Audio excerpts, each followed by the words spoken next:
All right, welcome back to the Slice, and we've got crazy things happening in Madrid. First of all, we've got this guy playing in the final. No craziness there, totally to be expected, versus this guy. That's right, Jan-Lennard Struff in the final of the Masters 1000 in Madrid, also known as the Madrid Open. Pretty amazing stuff. We had 3 Cinderella players in the last 4. We're going to talk about that, how they got there. Honestly, Jan-Lennard Struff's been in some good form, but you would not have expected this before the tournament. Also, cake gate. Men and women getting different sizes of cake. Is it a controversy or is it just obvious? We're going to talk about that. And we're going to talk about Rafael Nadal, unfortunately, pulling out of Rome and what it could mean for the French Open. We're going to try and touch on all that here on the Slice. Thanks for being here.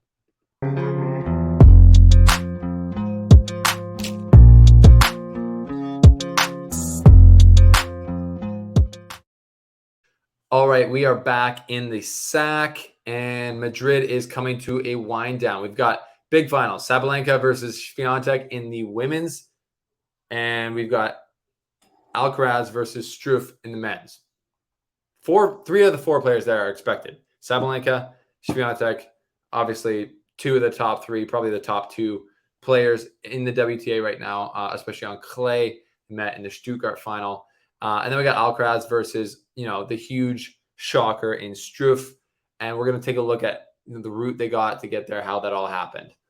If you want to look at the odds of what are the odds that Alcaraz loses to Struff, let's just take a look at our official sportsbook, Cool Bet.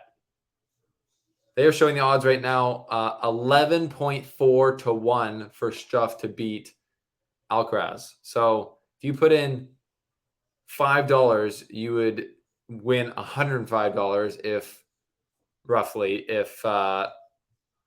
Jan-Lennard was to beat Carlos. So that's pretty crazy. So shout out to CoolBet, our sponsor.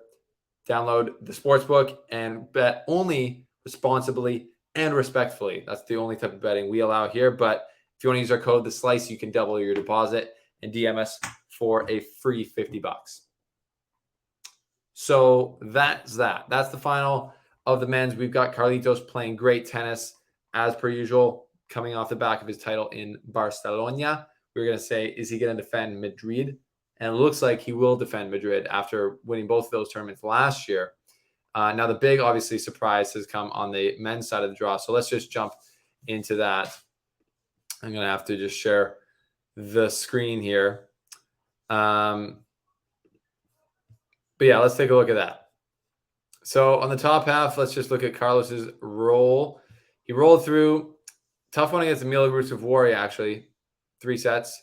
Then he got a little bit smoother versus Dimitrov, and then he just absolutely smoked Zverev. Zverev's, he's getting wins at least, but I mean, he shouldn't be trying to get wins.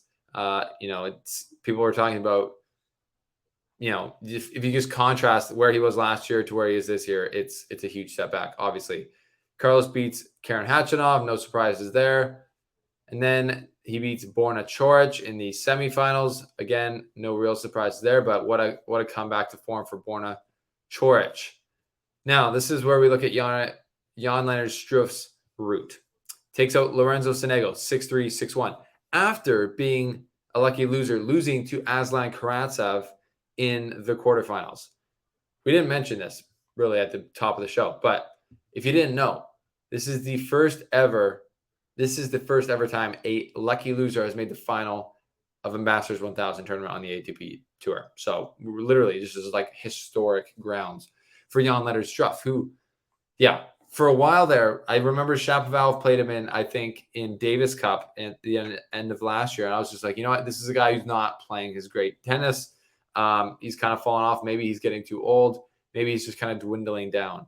But then Monte Carlo, if I'm not mistaken, he makes the quarterfinals, taking out Casper Ruud, qualifying for that tournament, and then comes in here to Madrid, like I said, and plays super well again. Did he have to qualify here? Yeah, he did. So he had to qualify. So he, obviously, because he's a lucky loser. So beat Luca Nardi, lost to Aslan Karatsev, and then beats Struff. Then beats Sonego. We'll pull this back up here.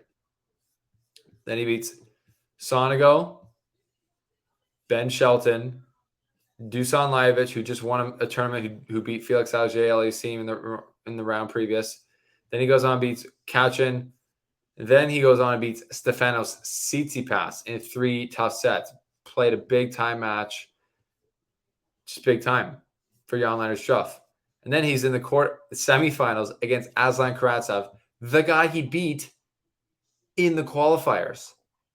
Now, let's just take a look if you weren't following Aslan Karatsev's route, which was also crazy. Beats Laszlo Zverev, then he beats BVDZ, Botic van de Zandschulp, then he beats Demonauer, then he beats Daniil Medvedev, then he beats Xi Jinping, and then he's in the semifinals versus Jan-Lennard Struff. Just craziness. He loses. So Struff gets through to the final now to play the king, the absolute undisputed king right now, Carlitos Alcaraz, in the final. So the big question to me is, Struff's got enough power, obviously, to get Alcaraz on the back foot sometimes.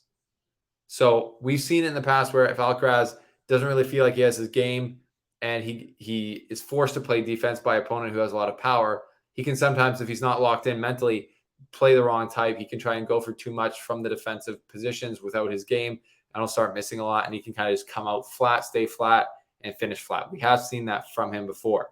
He is a year older now since really the last time I saw him do that, and because he's had such a great 2023, and I just can't really see Struff getting him on the back foot that much. Just such a perfectly well-rounded mover, defensive player, offensive player, and I see him taking it to Struff.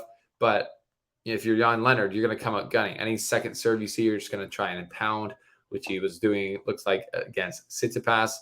And yeah, if you're Alcaraz, you got to feel confident. That's all I'm saying. He's the clear favorite. He's in Madrid. They're calling him the King of Madrid. And yeah, like we said on CoolBet, 11-1 odds for Struff to pull the upset. It's like 1.05. So to put that into context, if you bet $100 on Alcaraz to win, it would return 105. So barely any value there on Alcaraz, which makes sense to me. Doesn't it make sense to you? Okay, let's move on now. So Cake Gate. Apparently, both birthdays, Carlitos turns 20, Arina Sabalenka turns, I don't know how old. That's kind of the point here. Apparently, they got different sized cakes. You can see in the back there, it says Mutua Madrid for Sabalenka. Carlitos gets the massive cake. All these Spanish, you got David Ferrer there. You got everyone celebrating. And then fans on Twitter are saying, this is sexist. This is a double standard. And some of them pointed to the history of the Mutua Madrid Open with their leader, which I'm really not privy to. But apparently he was fighting against equal pay for men and women. I'm not there to really discuss equal pay for men and women at all, but making a big deal out of this when you've got arguably the most popular athlete in all of Spain, Carlitos Alcaraz, basically the king of Spain when it comes to sports, in Madrid, which is in Spain, he's getting a huge ceremony and a huge cake. And then you got Arina Sabalenka, amazing tennis player, Belarusian athlete, gonna get a smaller cake in the sidelines. Yeah, obviously maybe dumb from the Madrid tournament perspective to let themselves be subject to that criticism, but not really surprising that there's more of a celebration for Carlos Alcaraz than Arina Sabalenka, in my opinion. Is that ridiculous? I don't think that's ridiculous. I think it's ridiculous to get offended by that. So that's that. Okay, let's take a look at our friend Rafa Nadal's statement. He basically said it's been too long of not playing at a high level or training at a high level with his injury, that he's not ready for Rome. So he's not playing in Rome. And that's obviously a bummer. It'll be the first time in his career that he goes into Roland Garros playing zero clay donut before the tournament. So that's a big deal. This is new territory for Rafito Nadal and his fan base and the world of tennis related to see Rafa, if he is to show up at the French Open without playing any other previous clay. So the sketchy part is, or I guess the good part is that he didn't say, I just don't know where my injury is at. I'm still injured. He kind of alluded more to the fact that he couldn't train at a high level, so it wasn't ready for Rome.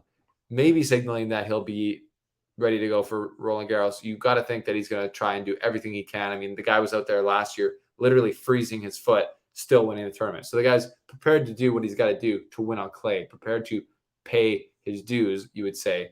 But it's still, yeah, just weird to see. You don't want to see the players go down like this. We saw Federer end his career because of injury. He couldn't play. Depressed. I'm still not over it. We're all depressed still. And I just don't want to see that for Nadal. But it kind of looks like that's the way it's going to go, unfortunately. I mean, what else is there to say? Like, he hasn't played for, I forget when the last time he played basically is. Before the Sunshine Double, obviously.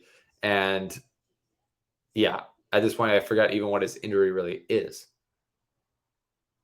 But the point is, he's not playing tennis, and has been too injured to train.